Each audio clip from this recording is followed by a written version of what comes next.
All right, everybody, welcome back to another episode of Street Tales. Mo and I are going to attempt a true crimes episode with a case that we worked, and going forward, we'll use cases that either we were directly involved in, co-cased on, and if it gets beyond that, then we'll adjust. But for now, we have enough of these cases that we could talk through.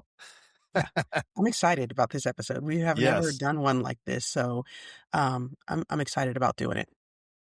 I think it's going to be interesting. Absolutely. I'm enjoying some of my blackout coffee, Mo. A little shameless plug, but I love, that's what the morning recordings, I'm like, I can drink my coffee. It's nice. You drink coffee instead of bourbon? Yeah, well, yeah, you know.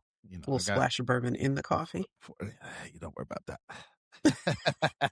I'm just telling you there's coffee. Because I had way too many old fashions last night. I'm just sticking with water. They are Hydration good, is key. Yeah, they are good though. Yes. So we'll see. We're going to try different formats on this one. I just picked one of the cases Mo and I work together, and she has not seen it, so it's going to be her reaction, and we'll go through it. And I'll start off with this. This was a case. It was a DV strangulation, and it's one of the ones where I had to kick the door in, which, well, you might be like, okay, but there was, how many of those were there, Mo? There was you think it would just be one. Yeah. And this is one that I think actually turned into a rescue. And to be honest with you, I read through this and I was like, is this when I got deputy of the quarter? And I don't know, because I can't remember. It doesn't give you the address. It blacks it out. And so I'd have to look at the address. I was like, damn, how many of these did I fucking do? Or I'm saying me, but shit, you and I. Well, we worked together for a lot of years, and we got into a lot of stuff. We got into some shit. All right, so this is how I'm going to do it. So where I got this is I requested the reports from Hillsborough County, so that's where I'm just going to be flat out. And they black out like the victim's name, they black out addresses, so I don't have the full report. I just have the essence of what it is. I have the name of the suspect, things like that, which I don't even know if we'll read. I don't know if it matters. Don't think it matters. Offense date was February 4th, 2015. Oh, man. So, yeah, we were in it, Mo. We were in it. All right. And he was charged with domestic battery by strangulation and false imprisonment. That's some senior deputy shit right there, Mo. That is. Because if you're choking somebody, they're not able to leave, right? That is true. Right? So that's how... Depending on what side of the law you're on, like if you're the victim, you're like, yeah, fuck that motherfucker. But if you're the bad guy, you're like, damn, why y'all stacking shit on me? I already got one felony. Well, now you're getting another one. Now you're getting another one because you were choking somebody you shouldn't. Damn right. And I don't feel bad about it. Yes. So just to reiterate, victim names, stuff like that, it's all blacked out. There's going to be some, I'm going to read it verbatim just because that's how I want to do it. And then we'll discuss through it. We'll kind of chop it down. So you'll hear some cop talk. Also, after reading it, Mo, I'm like, I really suck at report writing.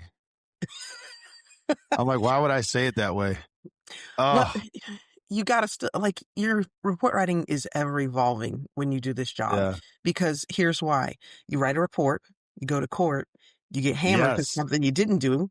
So the next time you write a report, you add that to the report. Then it's like, well, this is something new. So how do I incorporate it into the report to make it sound right? Then you go to court, they hammer you on something different. I mean, report writing, I refuse. Like the evolution of report writing is just what it is, man. Yeah.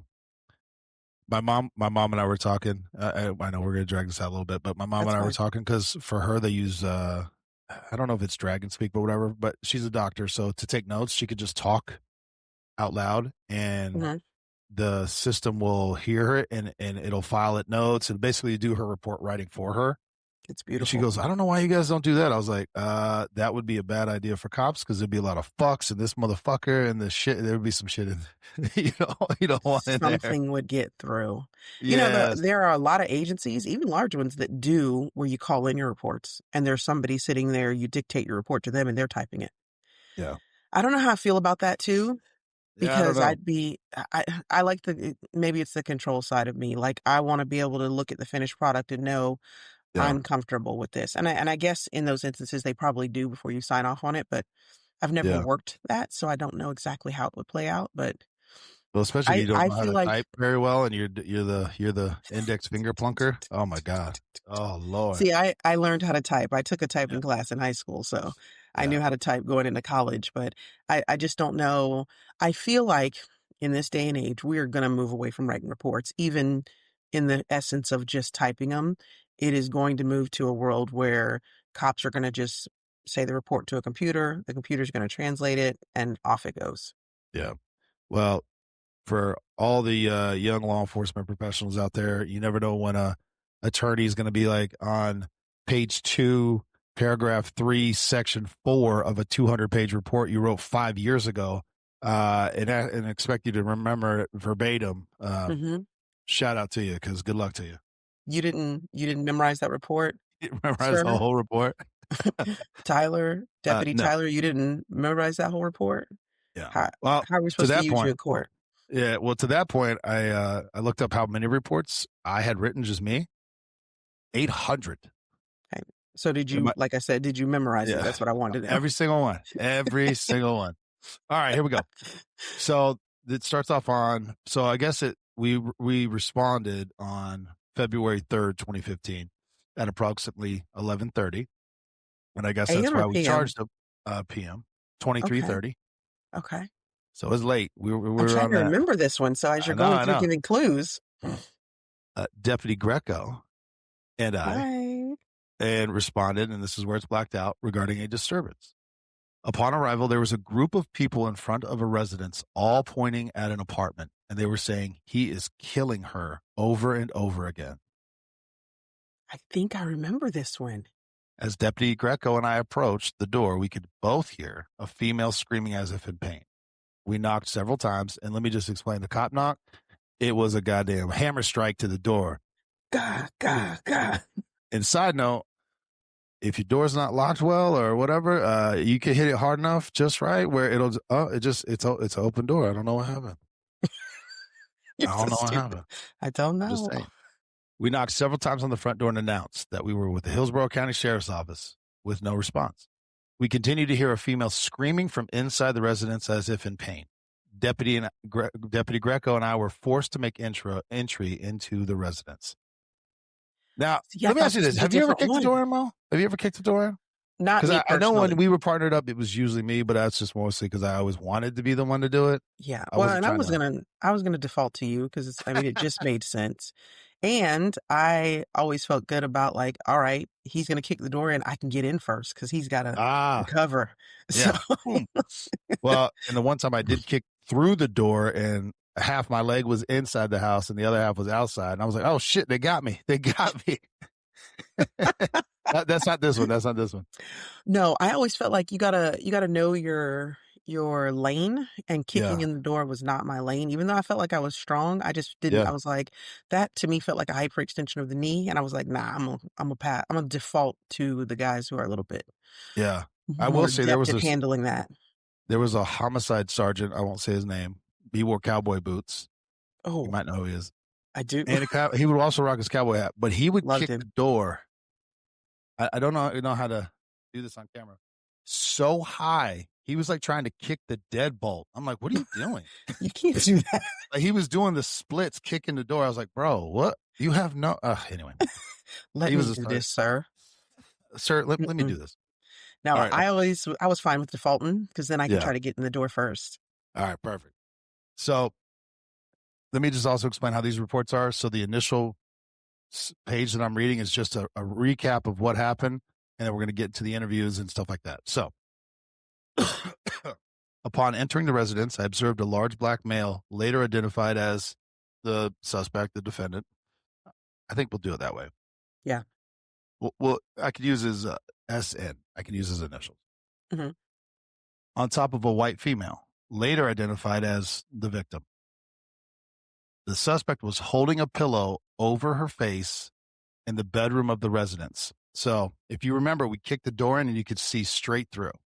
I'm still trying to bring this one back. I I know. keep thinking this is a different one, but every Yeah. time you give me another clue, I'm like, wait a minute, no, that's not this one. I know. That's what I'm saying. There was a That's few. insane, by the way. This is me talking. I could see the male from the front door of the residence clearly as the bedroom door was open. So this is the one where you and I rushed in. And this is where I'm saying I wish I would have been a little bit more descriptive now that Mhm. I'm trying to do this for a podcast. It's like to explain, like, it wasn't that long. Like, these are little apartments, like not a Yeah. studio, but like a one bedroom. I don't know. A little more descriptive, I think, would have been better. So you and I remember we bum rushed the dude, and I think this is one of the ones where I side tackled him. See, I'm remembering because I read it, but I wrote we made entrance into the residence, and I detained him. I was like, bro, how'd you detain him? And then took him to my marked patrol car, which I don't know. So I'm descriptive in some things, but not others. Anyway, That's so great. Deputy Greco stayed with the victim and conducted the interview. So you did the interview with the victim, who Okay. also provided a written statement under oath. Which is funny to me. And let me ask you this. Why do we put the victim under oath when it's like, I saw him trying to suffocate you with a pillow? That's the That other was thing. something that came later in my career. We didn't always put victims under oath when I became a deputy. Yeah, I don't. It was something that came later, and I believe it came off of Especially like it's live. I'm watching it like I happen. Like, watched do you it. need to put him in out? I don't know. We had to put it was once it came into effect, and that's why I think there was a case, not like a one that went to Supreme Court or something like that, but I think in our jurisdiction there was a case that there was questions about what the statements made by the victim, blah blah blah blah blah. So it became that we used to just have a form they'd sign, and Yeah. the form essentially said, "Hey, you're under oath when you're talking to us," and then it went to where we were swearing people in on the side of the road, and I'm like, people are still gonna lie to us, you know? I mean, it Oh was well, victims I lie, yeah, victims lie, and they're still victims, but they witnesses do lie. lie. Yeah. Yeah, they will to minimize or maximize whichever one they wanna do, so Yeah. that was something that came later on when we were out on the street that like, "Oh, now you have to put people under oath and blah, blah, blah," and I'm Yeah. like you said, Well, I saw it. And the yeah, I beauty saw it. is, and Yeah. I don't know if all the states are like this, so that's why I wanna add this little caveat, is in the state of Florida, we don't even need the victim in a domestic violence case. The victim No. can refuse, and Yeah. we can still go based off of our observations and still make a good arrest. Yeah. So, it's kind And of this dumb. is before body cams, or I think right when they were switching, we didn't have them We basically. didn't have them. Yeah. So I was thinking about that part. And then also, Joe Rogan talks about how he stopped doing interviews right after a fight. So imagine this lady was just in the fight for her life. Who knows how long it had been going on. Right.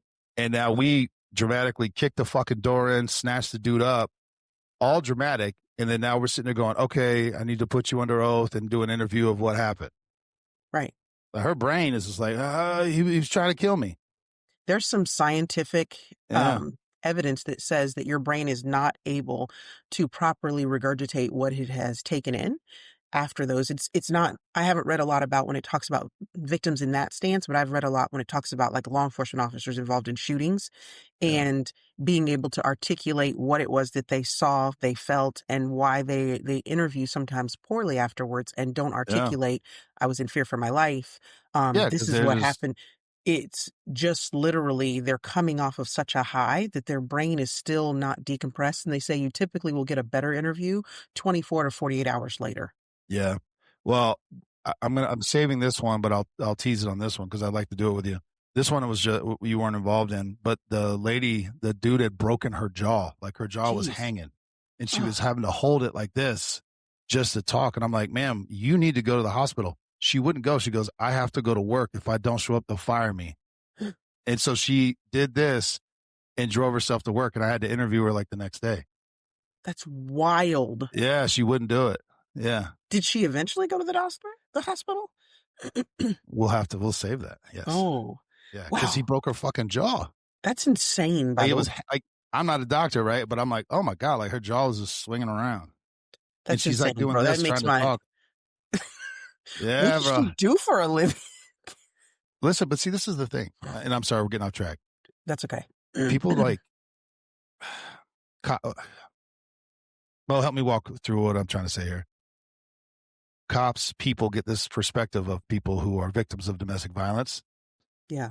Where it's like, oh, they're just using it, or, it's bullshit, or all this other stuff. But it's like, when you see real domestic violence, it's like, no, this shit is fucking real, dude. You know it. And it's like, well, what did she do to deserve that? I was like, nothing. There's not I don't care what you say. She got her fucking jaw broke. Yeah. I'm watching it with my fucking, I'm watching her try to do this. And she's a mom. She has kids. And her first thing is not even her own safety or even getting the bad guy. He's gone. She locked the door. I got to go to work. I'll talk to you tomorrow. With a broken jaw, she went to work. That's crazy. But like, that's wild. I'm just trying to, like, people just don't understand that. Sometimes even cops will get almost tainted because in real talk, domestic violence is a call that we deal with quite often. Yeah. And there are some that are BS, that are, there's you've dealt with the ones of, I'll call the cops on you. You can't do it. If you don't do what I say, I'll call the police on you. The ones I used to hate is when they'd get a domestic violence injunction on the person, usually the males, then they'd invite them over. Didn't like something they said, didn't like a text message they got, whatever. Now they call the cops and get this person arrested for violation of injunction because they know, oh, you're not allowed to be around me. Well, and he's like, she called me over here. I'm like, bro, you got to stop falling for the okie doke.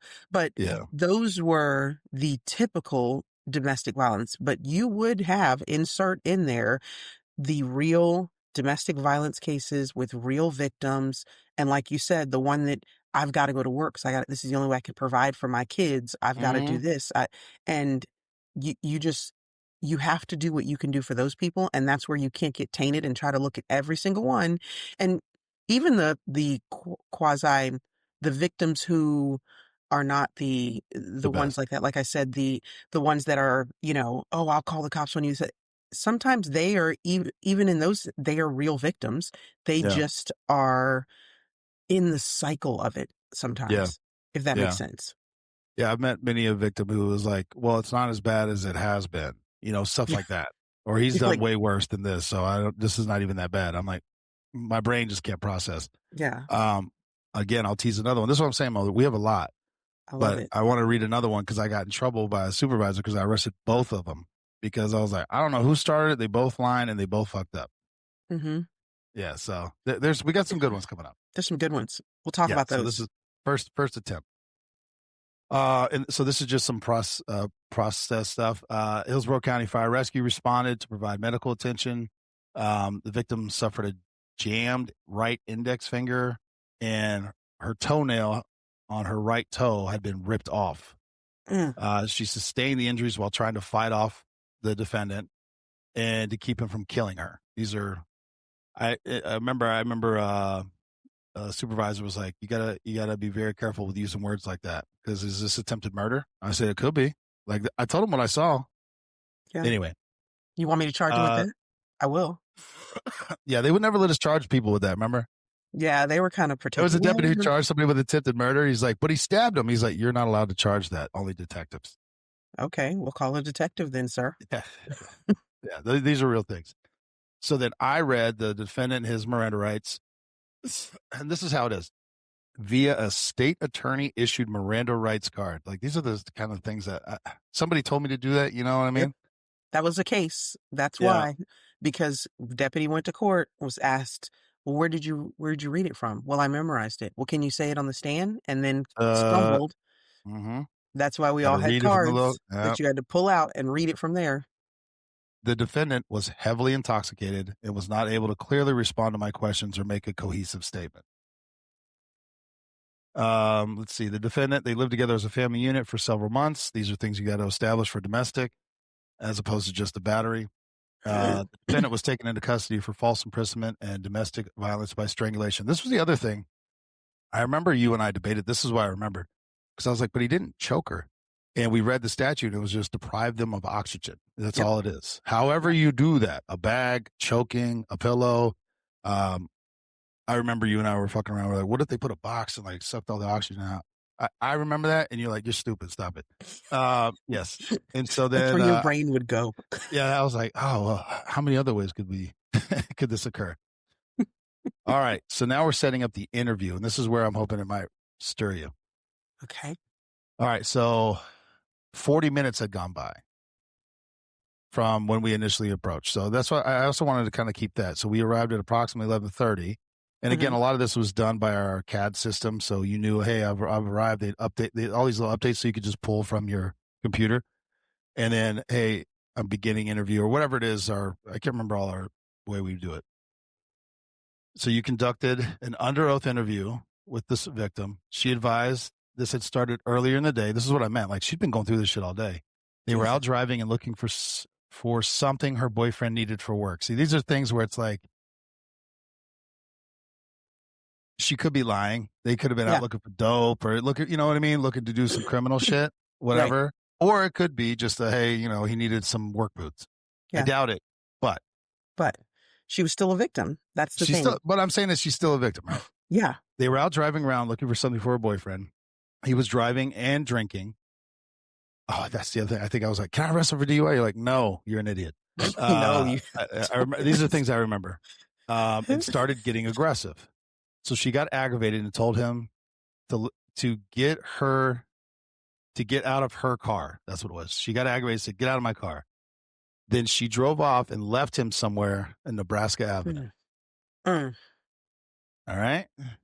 She then went home and sat on her doorstep and hung out with some of her neighbors. A while later, her boyfriend showed up at the house. Initially, her boyfriend was fine and cordial. Then he told her he was ready to go home. She said that once they left, they then left, and once in their apartment, that's what it was. They left hanging out with the neighbors and went into the apartment. So he was being friendly while they were hanging out with the neighbors. Got it. Then he told, so he told her he had $100,000 worth of drugs and he was going to sell them. So reiterate back to, we were driving around looking for something for his work. Right. See what I'm saying? Like, this is all in the same statement. That's what they call it sometimes, work. She says, what are you talking about?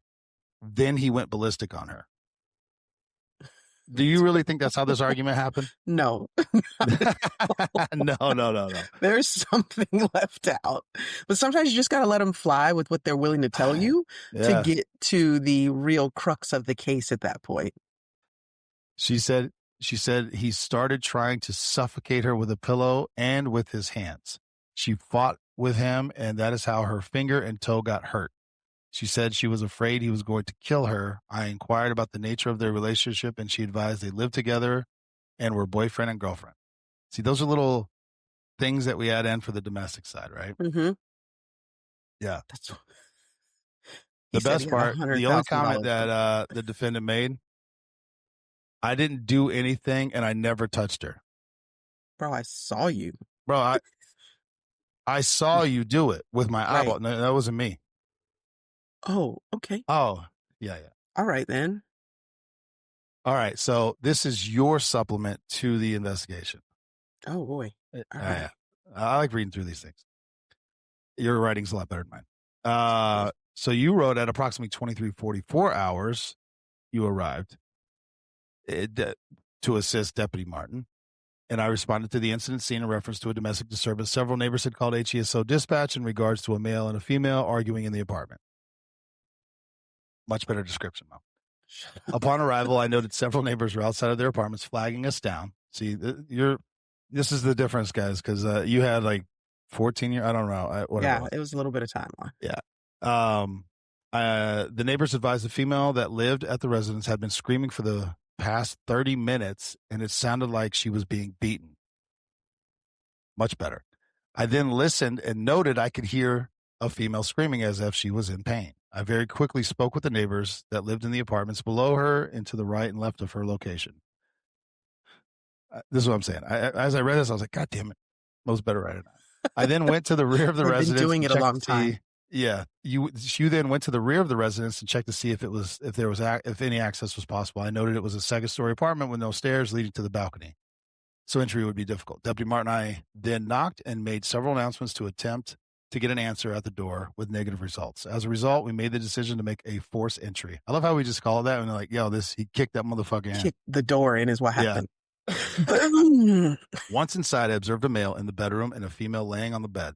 I noted he gave the male I noted we gave the male verbal commands and he was taken into custody by Deputy Martin. I then noticed the female lying on the bed was motionless. I made contact with her and determined she was conscious but was hurt from the altercation she had with the male.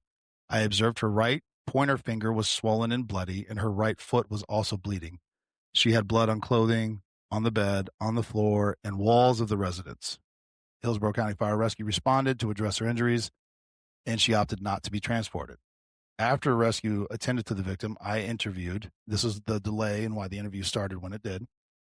I also obtained a written statement and oath affidavit from her. In addition, I photographed the victim and the scene and impounded the same. At this time, I have no further information regarding this incident. I think I remember this one now. Yeah. Oh, yeah, yeah. When you said I went around to the back, it was the one I was thinking. Yeah. That was a good one. Yeah. There's another one. There's another one that I did, though. It wasn't with you and I, where it was a second story. I thought it was this one. And the dude jumped out the back window 2 floors down and dipped out. Jeez. But this isn't that one. That's what I'm saying. I'm like, yo, it started flooding all these things in my head. I was like, yo, goddamn, how many did we do? This one actually made me think of another one. It didn't work with you, but the call came in as a 911 hang up. I'm not going to tell a lot because we might use this one later. And the guy didn't jump. The victim jumped from the second floor balcony because she had just been getting like stabbed essentially and so that was her only means of escape. Mm-hmm. It was wild. And the balcony was literally like somebody had mopped it in blood. Yeah. Crazy. Yeah. But this one I do remember. And I remember because of like they said, she said this had been going on for a while. And when we got there, I remember we knocked and we could hear the screaming. And then when we knocked and announced, it went dead silent. And we were like, nah, we got to go in there. Yeah. Something's wrong. Something wrong. Yeah. I want to get to those thoughts. I want to read the statement that the victim wrote. Okay. Just to show the difference in what people say, what they write. And this is also if they have the ability to write, by the way. Yeah. Which this one barely did. I'm gonna write through it. So this is her whole statement. And it's wild. Because it just goes, late afternoon, the victim threatened me to leave me money and finances an issue. I would ascertain from that she couldn't afford to live without him. But I left him in my car. I left him in my car, leaving him off Nebraska, and headed home. An hour later, was in her car and left him, is what she's trying to say. Yeah. An hour later, he showed up, very cordial, which I'm like, that must be like her word. But coerced, not spelled correctly, me into the apartment and told me he had drugs for money and started assaulting me and smothering me and threatened to kill me many times. I screamed and tried to break free, but bit his finger and the police broke in. That's her whole written statement. Oh my goodness. Well, lacks a little detail. I mean, she said I bullet pointed it for y'all. This is the important stuff.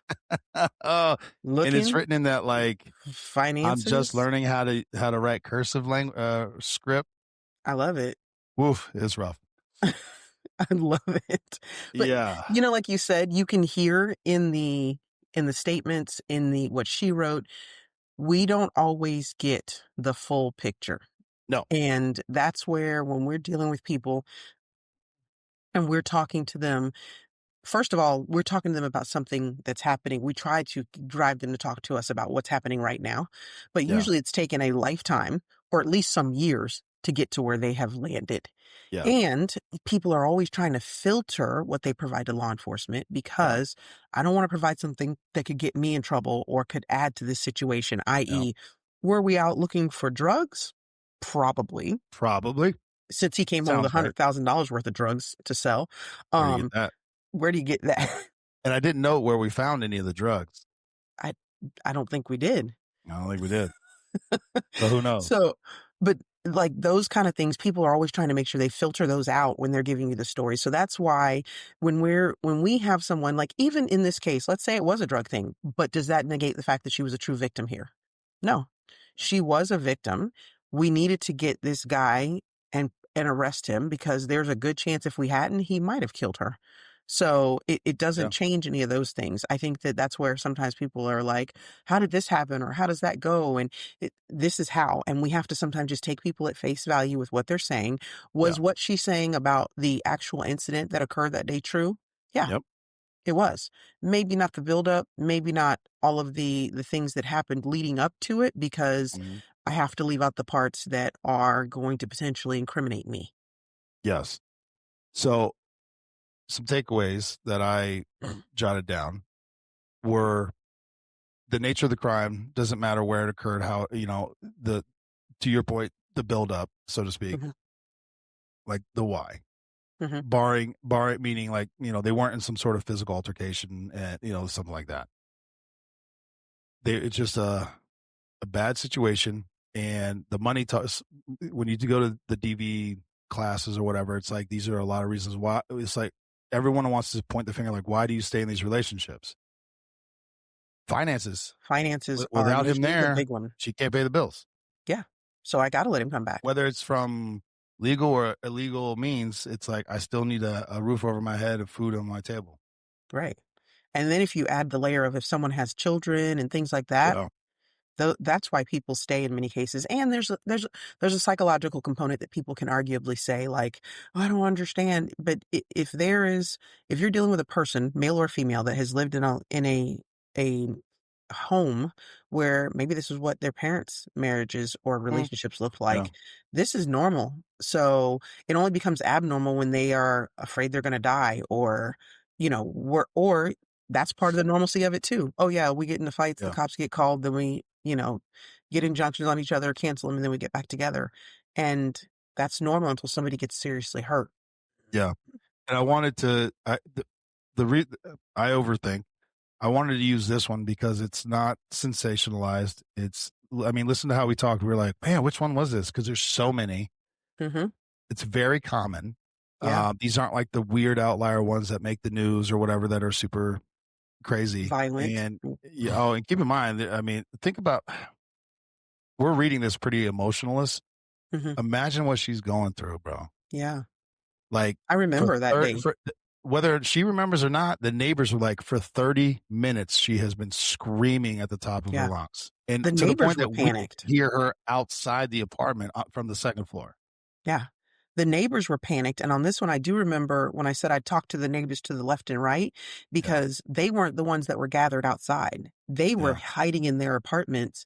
And They as didn't we know what was approached, going they're on. like, she's been screaming like this forever. Like the Yeah. panic on their faces it was enough to drive you to think this is a dangerous situation, you Yeah. know? And I think by nature of what it is that we do as cops, we have to be emotionless in the moment, and what happens, so that we can extrapolate the details that are necessary for court and things like that, the follow-up Yeah. that we have to talk about. But Yeah. I remember, like you said, when we went in, she was laying there. I'm thinking, oh my gosh, this lady's dead. We Yeah. didn't get here in time. And then thankfully I went up and she was able to talk, but she was just like almost in shock. And then when she came to, it was like, like that. Yeah. It's Well, and I crazy. guess my question is, it's hard to ask you this question, but just like, what would you do if you heard screaming for 30 minutes? For the people listening, Yeah. your neighbor or whatever, 30 minutes. We've just now been talking for 30 minutes, Right. screaming Yeah. for that long. What would you do? I mean, not you, Mo. I know. Yeah. Well, no, I know. I Yeah. would, it's like, it can't go on for 30 minutes, because I just know the Right. other reality of it. But I think there's a lot of things. I think factors are, it's not my business. Mm-hmm. They're probably just arguing. If anybody's been in a relationship, they know I've yelled at my spouse before. Maybe Yeah. that's what it's about. But then there comes a There's a point where it level, bro. crosses the threshold, and they Yeah. go, I think I got, but people have to almost build themselves up. I got to do Yeah. something about this, but I don't know what to do. And then trying to sort out, like, do I call the cops on my neighbors? I mean, it, It, Yeah. it sounds, for those that are listening, oh, I'm going to call right away. When you're in that moment and you add the layer of, I know these people. Yeah. They know me. They know me. Yeah. Is he going to know if I called? Like, there's just so many things. So Mm-hmm. many things. Because So, it's not uncommon, like you said, too, to have neighbors be like, oh my God, this has been going on for X amount of time. And mhm. today it just kind of came to a head and we had to call. Yeah, for sure. And I didn't want to sensationalize this in any way, and that's why I read it kind of the way we did. Hmm. Man, I'm gonna leave it at that. The structure of the report and report Hmm. writing, because I know this is something a lot of cops. I just sat here and berated myself for how I write, but you are trained through all the things you and I already talked about. You have to hit certain things. Right. Why do we keep asking what the nature of your relationship was? Why does that even matter? For charging, it matters. Why were Yes. we there? Why did we outline our positioning? Why did we talk so heavily about all the neighbors and what we could hear and what we could see? They said that he was killing her. Why don't you guys just bust up in there? Can't do that, right? You have to, you see what I'm saying? Like, you have to Yeah. build in live action. Like, so that's the one thing, you have to do it live. Why you're going to kick this fucking door in, go into someone's house? It's a high threshold of, cops can't just be kicking people's doors in because they thought they No. saw something or heard something. It's not how it works. And then I snatch somebody who lives there out of their home and detain them, right? So you have to build all that up. Because I was thinking that myself, I was like, man, why are we talking about this so fucking much? But these are the things that I started. I'm like, oh, this is why we do the things that we do. People don't think about when we're on calls like this, Yeah. as this is a potentially stressful call for a cop. Yeah. You get there, Oh, yeah. people are telling you someone is dying or it sounds like she's being killed, and then you hear it yourself. Yeah. As stoic as you want to be, your heart is going to kick up a Yeah. couple beats. 100%. So, but you have to remember, if I kick this person's door in, there is liability. Yep. And I Isn't and that sad? slash That's the my first thing, agent, right? it's I'm 100% going to it get though. fucked. Me slash my agency has Yeah. to make the right decision, because if I make a bad decision, my agency may or may not protect me Yeah. based on the decision that I made. So now, in a very quick fashion, I need to gather Mhm. information to give me the threshold to kick this door in, to Yeah. go in this person's house. Because what happens if I kick said door open in and I am wrong and they do have $100,000 worth of dope sitting on a table when I go in? Yeah. Guess what? It was an illegal entry. It's Yep. essentially the cop committed a burglary and came in your house. And yes, they got Yeah. evidence, but it's not admissible because they shouldn't have been there, Yeah. because the law is built to protect us as the citizens and make sure that we don't live in a police state, like some other countries do. Yeah. So the it's funny because obviously we were in it, but now sitting back and almost Monday morning quarterbacking ourselves, it's like, Yeah. wow, that's a big undertaking to do. You get to a call where somebody's potentially dying and you're going, okay, wait a minute, let me make sure I get this information before I go in, and make sure I have all of this so that all of my ducks are in a row. Now I can kick the door in. And now we're in a situation, all right, am I going to be able to use deadly force? What, immediately having to calibrate in our brain, what's the level of force that we can use on this individual? Because again, there is liability. If I use too much force, what can happen? If I use not enough, can one of us get hurt? I mean, there's just so many factors that Yeah. are constantly being evaluated. I'm actually surprised because I know we would have noted it, but we kicked the door in. So we're going into an unknown. I don't know the fuck's going on. I mean, I have an idea, but what's in there? Also, are there only two people? Yeah. There could have been fucking 10 up in there. You don't Yeah. know. But we Yeah. kicked the door in and we weren't just immediately guns drawn. No, Think because we about didn't that. note that. We didn't note No. that. No, But we I would feel have like because in we this had to. case, I Yeah. remember we were, No, no, but I no. wonder why we wouldn't have done. No, we weren't. No. No, because Yeah. I was immediately hands on. Oh, that's right. I saw, and that's, to me, shame on me. I just Yeah. ran straight through and tackled them. I have no idea what's going on in there. It was no slow approach. Clear all the house, clear the corners. Shame on me. Yeah. Shame on me. But I mean, we because I both. remember I saw it and I ran right to him. And I believe I like did like a sort of a side tackle type deal or thing and whatever. We scrambled around on the ground and I handcuffed him. Yeah. Again, it's one of those things, though. I think that you're evaluating what you have at the moment. I'm going And process as fast as I can.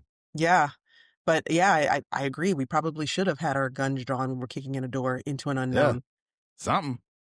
I think about these things now, hindsight. Now. Yeah. Also, the injuries, right? Because Yeah. that's the other thing. It's always like, it was a finger and a toe. Mm-hmm.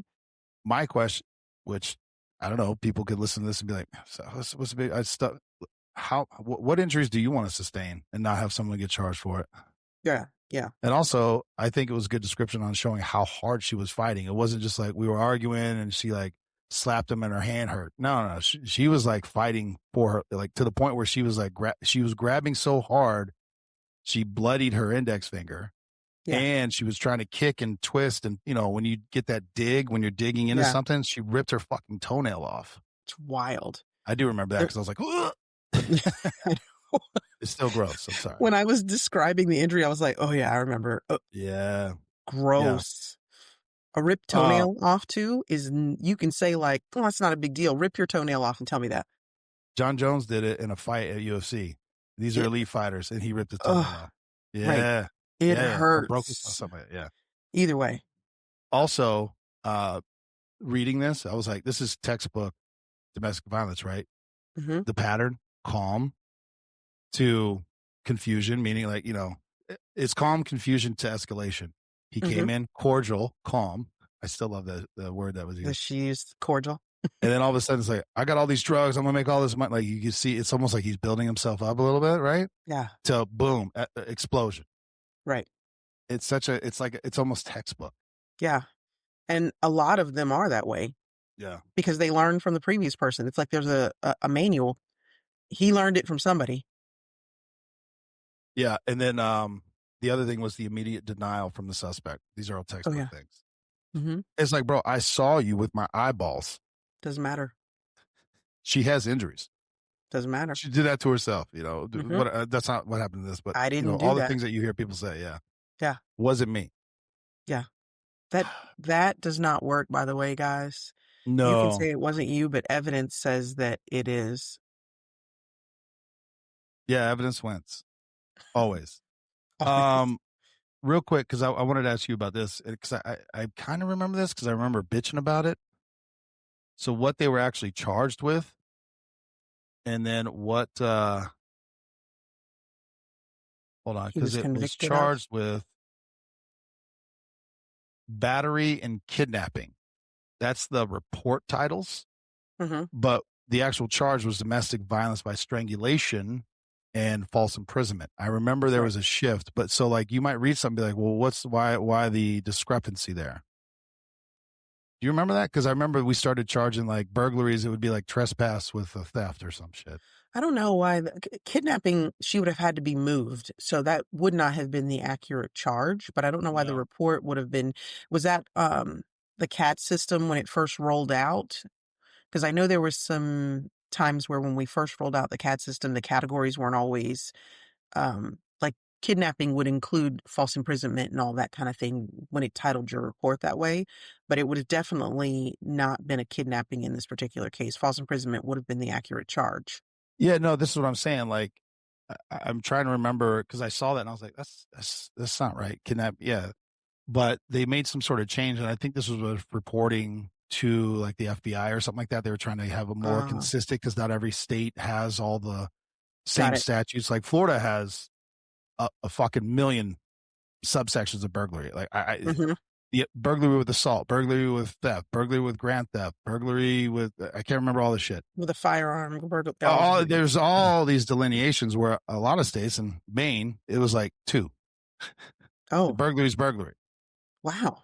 Yeah, it so wasn't. Even if you broke into a house and you stole a gun, nothing changed? No. It's not like that. Yeah, it's not as detailed out as, because I know in Florida, like there was a lot of burglaries where they would like copper theft. Yeah. You know what I mean? So they had like a fucking breakdown. Specialized one. All these things. Yeah. Which I did get to use one time. Oh, yeah. Dudes were just straight ripping the copper out of the wall when we showed up. You're like, hey, guys. Yeah. A couple things. This is something we'll try. If we like it, we don't like it, Mo. Some takeaways regarding just for like the public, not cops. Um, Bystanders matter. Neighbor intervention can create a rescue window, which is true. Mm-hmm. Trust For sure. audible distress. Call for help rather than waiting it out. Right. Yeah. Documentation matters. Photos, written statements. This is a word that people probably contemporaneous notes, meaning any note taking you take. Also figured I'd throw this out. The National Domestic Violence Hotline, 1-800-799-7233. And obviously if you're in immediate danger, you call 911, but these are things you could do to get out. And let me just talk on the hotline. I don't know how much you know about it. I'm sure you do. You don't even have, if you're just in fear because I've used this before, a lady wanted to get out. She was in fear for her life and her daughter's life by her husband, even though there was no marks or anything. So called the hotline, whatever, and she went and stayed at a domestic violence shelter while they trying to figure it out. And her fear was just, she had a bunch of stuff going on. Nothing, I'm trying to remember, chargeable, but like he was like an 8th degree black belt and she's like, I can't, and he's scaring me. And this is all the reason. They'll help you get out for all these reasons, help you walk through the court system and find housing, figure out whatever it is, right? Because, a lot of people are trapped because of finances and stuff. You want to add anything to that? Because I mean, they do a lot. Yeah, I honestly had never in it's my anonymous. career, Sorry, it's also like they'll shield you. Yeah, that's awesome, and I think that's one of those things, the resources that people need to know that's out there, because it is something where they just get stuck and they don't know what to do until it becomes too late. And I want to go back when you said witnesses matter, neighbors matter, and don't try to, like we said earlier, where they'll be like, well, I've gotten into an argument with my spouse. Domestic violence is not arguing. It's always like there's a distinct difference. So if you hear something that doesn't sound right, make the phone call. If it's nothing, we as law enforcement officers will get there and determine that it's nothing. But on the off chance that it could be something, you might be saving somebody. And what you see here and things like that is going to allow us to be able to build a viable case to potentially help this person get away and separate. Yeah. No, for sure. Well, to your point, the final line, if you hear something like this, don't debate it alone. Call. You know what I mean? Yeah. Just make the call. Yeah. I don't know. We'll see if we like that. I think it goes without saying, but maybe people don't know. The hotline, I don't think everybody knows about, because everyone thinks they just have to call 911, and sometimes cops are like, there ain't shit I could do here. And they're not gonna load your stuff up and move you and find you a shit. Like, that's not, I think that's putting too much on law enforcement. It is. And I think resources are king when it comes to these kind of situations, because even if I get there and it's not a criminal action, being able to provide that person with something else or make that phone call with them, that might save them. Maybe you get there before it's escalated to a level of the physical violence, like what we were just talking about. And to me, you don't have to wait until it gets that bad. That's the thing. Like, you don't have to wait until it gets that bad to get some kind of help. It may not be law enforcement. We may not be able to solve the problem, but this is a great resource for law enforcement to provide for people. 100%. 100%. That's all I got, Mo. That was our first one. That was a great one. I like it.